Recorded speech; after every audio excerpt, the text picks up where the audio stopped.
ನಾರಾಯಣಂ ನಮಸ್ಕೃತ್ಯ ನರಂ ಚೈವ ನರೋತ್ತಮಂ ದೇವೀಂ ಸರಸ್ವತೀಂ ವ್ಯಾಸಂ ತತೋ ಜಯಮುದೀರಯೇತ್. ಈಗ ಸಂಧ್ಯಾವಂದನೆ ಎಂಬ ವಿಷಯದಲ್ಲಿ ಸ್ವಲ್ಪ ಕೆಲವೇ ವಿಷಯಗಳನ್ನು ತಿಳಿಸಲಿಕ್ಕೆ ಹೊರಟಿದ್ದೇವೆ. ಈ ಸಂಧ್ಯಾವಂದನೆಯನ್ನು ಮಾಡಬೇಕು ಎಂಬುವಂಥದ್ದು ಸಕಲಶಾಸ್ತ್ರ ಸಮ್ಮತವಾಗಿದೆ. ನಾವು ಮಾನವರು ಎಂಬ ಹೆಸರು ನಮಗೆ ಏಕೆ ಬಂತು ಅಂದರೆ, ಸ್ವಯಂಭುವ ಮನು ನಮ್ಮ ಆದಿ ಪುರುಷ. ಸ್ವಯಂಭುವ ಮನುವಿನ ವಂಶದಲ್ಲಿ ಹುಟ್ಟಿದ್ದರಿಂದ ನಾವು ಮಾನವರು ಅಂತ ಅನಿಸಿಕೊಳ್ತಾ ಇದ್ದೀವಿ. ಮನುಷ್ಯರಾಗಿ ಹುಟ್ಟಿದ್ದು ಸಾರ್ಥ ಮಾಡಿಕೊಳ್ಬೇಕು. ಸಂಧ್ಯಾವಂದನೆ ದೇವರ ಪೂಜೆಯನ್ನು ಅವಶ್ಯವಾಗಿ ಪ್ರತಿ ದಿವಸವೂ ಪ್ರತಿಯೊಬ್ಬನೂ ಮಾಡಬೇಕು. ಬ್ರಾಹ್ಮಣ, ಕ್ಷತ್ರಿಯ, ವೈಶ್ಯ, ಶೂದ್ರ ಎಲ್ಲರಿಗೂ ಈ ಧರ್ಮ ಇದು. ಬ್ರಾಹ್ಮಣ ಮಾತ್ರ ಮಾಡುವುದಲ್ಲ, ದೇವರ ಸಂಧ್ಯಾವಂದನೆ ಪ್ರತಿಯೊಬ್ಬರಿಗೂ ಉಂಟು. ಯಾವ ರೀತಿ ಸಂಧ್ಯಾವಂದನೆ ಮಾಡಬೇಕು ಎಂಬುವಂಥದ್ದನ್ನು ಶಾಸ್ತ್ರ ಹೇಳ್ತಾ ಇದೆ. ಹೆಂಗಸರು ಸಹ ಮಾಡಬೇಕು ಸಂಧ್ಯಾವಂದನೆ. ಅವರು ಧ್ಯಾನ ಮಾಡತಕ್ಕಂಥ ಕ್ರಮಶಾಸ್ತ್ರದಲ್ಲಿ ಹೇಳಿದ್ದಾರೆ. ಎಲ್ಲ ಜಾತಿಯವರು ಮಾಡಬೇಕು, ಸ್ತ್ರೀಯರು ಮಾಡಬೇಕು, ಪುರುಷರು ಮಾಡಬೇಕು. ಒಳ್ಳೆಯ ಮುಹೂರ್ತದಲ್ಲಿ ಉಪನಯನ ಆಗಿ ಗಾಯತ್ರಿ ಉಪದೇಶವಾಯಿತು ಅಂತಂದರೆ, ಪ್ರಥಮ ಹುಟ್ಟುವಿಕೆಯಲ್ಲಿ ತಾಯಿಯ ಗರ್ಭದಿಂದ ಹುಟ್ಟುವಾಗ ಏನಾದರೂ ಅಪಮೃತ್ಯು ಮೊದಲಾದ ದೋಷಗಳು ಇದ್ದರೂ ಕೂಡ ಆ ದೋಷಗಳು ಹೋಗಿ ಒಳ್ಳೆಯ ಹುಡುಗ ಉತ್ತಮ ರೀತಿಗೆ ಉತ್ತಮ ಯೋಗ್ಯತೆ ಉಳ್ಳವನಾಗಿ ಅಭಿವೃದ್ಧಿಗೆ ಬರ್ತಾ ಇದ್ದಾನೆ. ಆದ್ದರಿಂದ ಗಾಯತ್ರಿ ಜಪ ಉಪದೇಶವನ್ನು ಒಳ್ಳೆ ಕಾಲದಲ್ಲಿ 8 ವರ್ಷಂ ಬ್ರಾಹ್ಮಣ ಉಪನೀತ ಅಂತ ಹೇಳಿದಂತೆ 8 ವರ್ಷ ವಯಸ್ಸಾಗುವಾಗ ವಿಶೇಷ ಒಳ್ಳೆಯ ಸಮಯ. ಆ 8 ವರ್ಷದ ಕಾಲವನ್ನು ನಿರೀಕ್ಷೆ ಮಾಡುವಾಗ ಗುರು ಸರಿಯಾಗಿ ದೃಷ್ಟಿ ಇಲ್ಲದೆ ಹೋದರೂ ಕೂಡ ಬಾಧಕ ಇಲ್ಲ. ವಸಂತ ಋತುವಿನಲ್ಲಿ 8ಮ ವರ್ಷ ಕಾಲದಲ್ಲಿ ಉಪನಯನ ಮಾಡಬಹುದು, ಮಾಡಲೇಬೇಕು, ಹೆಚ್ಚು ಸಮಯ ತೆಗೆಯಬಾರದು. ಮಾನವರು ಹೇಗಿರಬೇಕು ಎಂಬುದನ್ನು ಮನು ನಮಗೆ ಉಪದೇಶ ಮಾಡಿದ್ದು ಮನುಸ್ಮೃತಿಯಲ್ಲಿ ಕಂಡು ಬರ್ತಾ ಇದೆ. ನತಿಷ್ಠತಿತು ಯಃ ಪೂರ್ವಂ ನೋಪಾಸ್ತೆ ಯಶ್ಚ ಪಶ್ಚಿಮಾಂ ಸಶೂದ್ರವದ್ ಬಹಿಷ್ಕಾರ್ಯ ಸರ್ವಸ್ಮಾತ್ ದ್ವಿಜಕರ್ಮಣಃ. ಸಂಧ್ಯಾವಂದನೆಯನ್ನು ಯಾವ ಕಾಲದಲ್ಲಿ ಮಾಡಬೇಕು ಅಂತ ಶಾಸ್ತ್ರ ಹೇಳ್ತಾ ಇದೆ. ನಕ್ಷತ್ರ ಇರುವಾಗ, ಸೂರ್ಯೋದಯಕ್ಕಿಂತ ಪೂರ್ವದಲ್ಲಿ ನಕ್ಷತ್ರಗಳು ತೋರುತ್ತಾ ಇರುವಾಗ ಸಂಧ್ಯಾವಂದನೆಯನ್ನು ಮಾಡಬೇಕು ಅಂಥೇಳಿ ಶಾಸ್ತ್ರ ಹೇಳ್ತಾ ಇದೆ. ಶ್ರೀಕೃಷ್ಣ ಪರಮಾತ್ಮನು ಬ್ರಾಹ್ಮ ಮುಹೂರ್ತದಲ್ಲಿ ಎದ್ದು, ಅಂದರೆ ಸೂರ್ಯೋದಯಕ್ಕಿಂತ ಪೂರ್ವದಲ್ಲಿ 3-4 ಘಳಿಗೆ ಇನ್ನೂ ಉಂಟು ಸೂರ್ಯ ಉದಯಕ್ಕೆ ಅಂತಿರುವಾಗ ಆವಾಗಲೇ ಪರಮಾತ್ಮ ಎದ್ದಿದ್ದಾನೆ. ನಾರದರು ಒಮ್ಮೆ ಶ್ರೀಕೃಷ್ಣ ದರ್ಶನಕ್ಕಾಗಿ ಕೃಷ್ಣನ ಸಮೀಪಕ್ಕೆ ಬರುವಾಗ ಇನ್ನೂ ಬೆಳಗಾಗಿಲ್ಲ, ಸೂರ್ಯೋದಯ ಆಗಿಲ್ಲ, ನಕ್ಷತ್ರಗಳು ಇರತಕ್ಕಂತಹ ಸಮಯ. ಕೃಷ್ಣನ ಇದ್ದಂತಹ ಸ್ಥಳಕ್ಕೆ ಹೋಗುವಾಗ ಕೃಷ್ಣನು ಏನು ಮಾಡ್ತಾ ಇದ್ದ? ಸಂಧ್ಯಾವಂದನೆ, ದೇವರ ಪೂಜೆ ಇದನ್ನು ಮಾಡ್ತಾ ಇದ್ದ.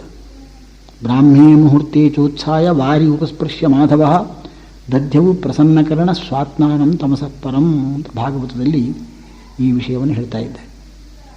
ಶ್ರೀಕೃಷ್ಣ ಪರಮಾತ್ಮ ಏಕೆ ಮಾಡ್ತಾ ಇದ್ದಾನೆ ಅಂದರೆ, ಯದ್ಯದಾಚರತಿ ಶ್ರೇಷ್ಠ ತತ್ತದೇವೇತರೋ ಜನಃ ಸಯತ್ ಪ್ರಮಾಣಂ ಕುರುತೆ ಲೋಕಸ್ತದನು ವರ್ತತೆ. ಇದಕ್ಕಾಗಿ ಭಗವಂತ ಎಲ್ಲರೂ ಕೂಡ ಏನು ಅವಶ್ಯ ಮಾಡಬೇಕಾದ್ದು ಅದನ್ನು ತಾನು ಮಾಡಿ ತೋರಿಸ್ತಾ ಇದ್ದಾನೆ.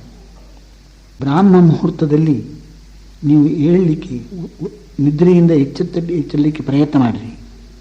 ಆ ಕಾಲದಲ್ಲಿ ನೀವು ಎಚ್ಚರ ಆದರು ಅಂತಂದರೆ ನಿಮಗೆ ಯಾವ ಉದ್ಯೋಗವೂ ಆವಾಗ ಇರುವುದಿಲ್ಲ. ಸೂರ್ಯೋದಯ ಆದ ಮೇಲೆ ನೀವು ಉದ್ಯೋಗಕ್ಕೆ ಹೋಗುವುದೇ ಹೊರತಾಗಿ ಆರೋಗ್ಯಕ್ಕೂ ಬಹಳ ಒಳ್ಳೆಯದು. ಆ ಕಾಲದಲ್ಲಿ ನಿದ್ದೆ ಮಾಡಿದರೆ ಆಯುಷ್ಯ ಕಡಿಮೆ ಆಗ್ತಾ ಇರ್ತದೆ, ಬುದ್ಧಿಶಕ್ತಿ ಕಡಿಮೆ ಆಗ್ತಾ ಇರ್ತದೆ ಎಂಬುದಾಗಿ ಆಯುರ್ವೇದ ಶಾಸ್ತ್ರ ಹೇಳ್ತಾ ಇದೆ. ಆರೋಗ್ಯವು ಒಳ್ಳೆಯದಾಗಬೇಕಾದರೂ ಆ ಕಾಲದಲ್ಲಿ ಎದ್ದಿರಬೇಕು, ನಿದ್ರೆಯನ್ನು ಬಿಡಬೇಕು. ಶಾಸ್ತ್ರೋಕ್ತ ಕರ್ಮಾನುಷ್ಠಾನ ಮಾಡಲಿಕ್ಕೂ ಕೂಡ ಆ ಕಾಲ ಬಹಳ ಒಳ್ಳೆಯ ಕಾಲ. ಯಾವ ಬೇರೆ ಉದ್ಯೋಗಗಳು, ಯಾವ ಕೆಲಸವೂ ಇರುವುದಿಲ್ಲ. ಶಾಂತವಾದ ಕಾಲ, ಪ್ರಸನ್ನ ಕಾಲ. ನಿದ್ರೆ ಮಾಡಿದ್ದರಿಂದ ಮನಸ್ಸು ಒಳ್ಳೆ ಪ್ರಸನ್ನವಾಗಿರ್ತದೆ. ಇನ್ನು ಹೊರಗೆ ಯಾವ ಗಲಾಟೆಯೂ ಶಬ್ದಗಳು ಕೇಳ್ತಾ ಇರುವುದಿಲ್ಲ. ದೇವರ ಧ್ಯಾನ ಮಾಡಲಿಕ್ಕೆ ಬಹಳ ಒಳ್ಳೆಯ ಸಮಯ. ಆದ್ದರಿಂದ ಆ ಕಾಲದಲ್ಲಿ ನೀವೆಲ್ಲರೂ ಮಾಡಿರಿ. ಸಮಯ ಇಲ್ಲ ಅಂತ ಹೇಳಬೇಡ್ರಿ. ದೃಷ್ಟಾಂತ ಕೊಡೋದಾದರೆ, ಮೊದಲೇ ನಾವು ಸೂರ್ಯೋದಯ ಆಗೋದಕ್ಕಿಂತ ಮೊದಲೇ ಎಚ್ಚರಾಗಬೇಕು. ದೊಡ್ಡವರು ಮಹಾತ್ಮರು ಬರುವಾಗ ಅವರು ಬರೋದಕ್ಕಿಂತ ಮೊದಲೇ ನಾವು ಅಲ್ಲಿ ಅವ್ರು ಹೋಗಿ ಬರತಕ್ಕಂಥ ದಾರಿಯಲ್ಲಿ ಹೋಗಿ ನಿಂದಿರ್ತೇವೆ. ಹಾಗೆ ಪರಮಾತ್ಮನ ಸೂರ್ಯೋದಯ ಇನ್ನು ಮುಂದೆ ಆಗ್ತದೆ ಎಂದರೆ ಅದಕ್ಕಿಂತ ಪೂರ್ವದಲ್ಲೇ ಹೋಗಿ ನಾವು ಆ ಪರಮಾತ್ಮನನ್ನು ಧ್ಯಾನ ಮಾಡ್ತಾ, ಅರ್ಘ್ಯವನ್ನು ಕೊಡ್ತಾ, ಅವನ ಗುಣಗಳನ್ನು ಮನಸ್ಸಿನಲ್ಲಿ ಚಿಂತನೆ ಮಾಡ್ತಾ ಇರತಕ್ಕಂಥದ್ದು ನಮ್ಮ ಕರ್ತವ್ಯ ಅಷ್ಟೇ. ಈ ಜಗತ್ತಿಗೆ ಬೇಕಾದ ಮಳೆ, ಬೆಳೆ, ಬೆಳಕು ಹೀಗೆ ಎಲ್ಲವನ್ನೂ ನೀಡುವವನು ಸೂರ್ಯ. ಅಂದರೆ ಅವನೊಳಗಿರುವ ಸೂರ್ಯನಾರಾಯಣ. ಸೂರ್ಯ ಆತ್ಮ ಜಗತಸ್ಥುಷಶ್ಚ ಎಂಬ ಮಂತ್ರವು ಈ ವಿಷಯವನ್ನು ತಿಳಿಸುತ್ತಾ ಇದೆ. ಸೂರ್ಯನಿಂದ ಮಹೋಪಕಾರವನ್ನು ಪಡೆದ ನಾವು ಅವನಿಗೆ ಸಮರ್ಪಿಸುವ ಕೃತಜ್ಞತೆಯೇ ಸಂಧ್ಯಾವಂದನೆ. ಸಂಧ್ಯಾವಂದನೆಯ ಪ್ರಮುಖ ಅಂಗವೇ ಗಾಯತ್ರಿ ಜಪ. ಅದರ ಪ್ರಥಮೋಪದೇಶವು ಉಪನಯನ ಕಾಲದಲ್ಲಿ ಆಗಬೇಕು. ಅಂದಿನಿಂದಲೇ ಬ್ರಾಹ್ಮಣನು ದ್ವಿಜ ಅಂತ ಅನಿಸಿಕೊಳ್ತಾನೆ. ದ್ವಿಜ ಅಂತಂದರೆ ದ್ವಿರ್ಜಾಯತೆ ಇತಿ ದ್ವಿಜ.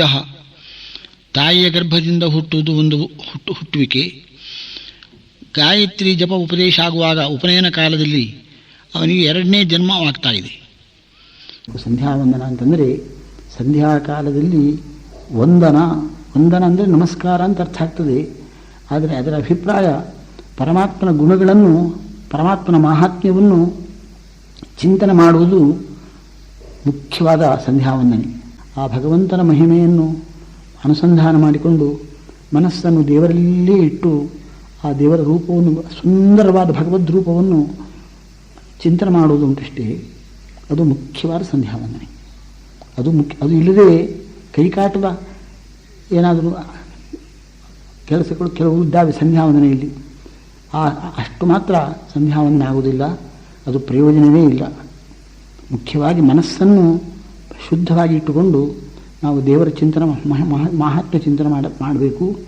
ಅದು ಮಾಡದೆ ದೇವರ ಧ್ಯಾನ ಮಾಡದೆ ಏನು ಕರ್ಮವನ್ನು ಮಾಡಿದರೂ ಕೂಡ ಅದು ಪ್ರಯೋಜನ ಆಗುವುದಿಲ್ಲ.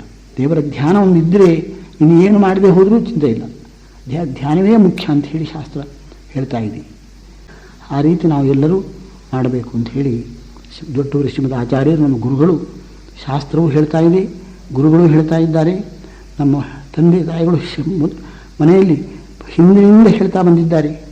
ಅದನ್ನೆಲ್ಲ ನಾವು ತಿರಸ್ಕಾರ ಮಾಡಿ ಅದಕ್ಕೆ ಯಾವುದಕ್ಕೂ ಬೆಲೆ ಕೊಡದೆ ಖುಷಿ ಬಂದಾಗೆ ನಾವು ಆಹಾರ ತೆಗೆದುಕೊಳ್ಳುವುದು, ನಿದ್ರೆ ಮಾಡುವುದು, ತಮ್ಮ ಏನಾದರೂ ಹಣ ಸಂಪಾದಿಸಲಿಕ್ಕೆ ಪ್ರಯತ್ನ ಮಾಡೋದು, ಇಷ್ಟೇ ಮಾಡಿದರೆ ಮನುಷ್ಯನಾಗಿ ಹುಟ್ಟಿದ್ದಕ್ಕೆ ಏನೂ ಪ್ರಯೋಜನ ಇಲ್ಲ.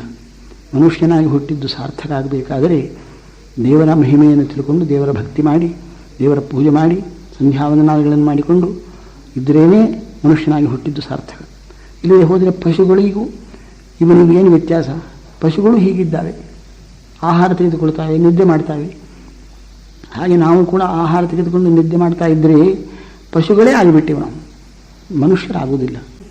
ಆವಾಗ ಒಳ್ಳೆಯ ಕಾಲದಲ್ಲಿ ಆ ಕಾಲವನ್ನು ವ್ಯರ್ಥ ಮಾಡದೆ ದೇವರ ಪೂಜಾದಿಗಳನ್ನು ಸಂಧ್ಯಾವಂದನೆಯನ್ನು ಎಲ್ಲರೂ ಮಾಡಿ ದೇವರ ಅನುಗ್ರಹಕ್ಕೆ ಪಾತ್ರರಾಗಬೇಕು.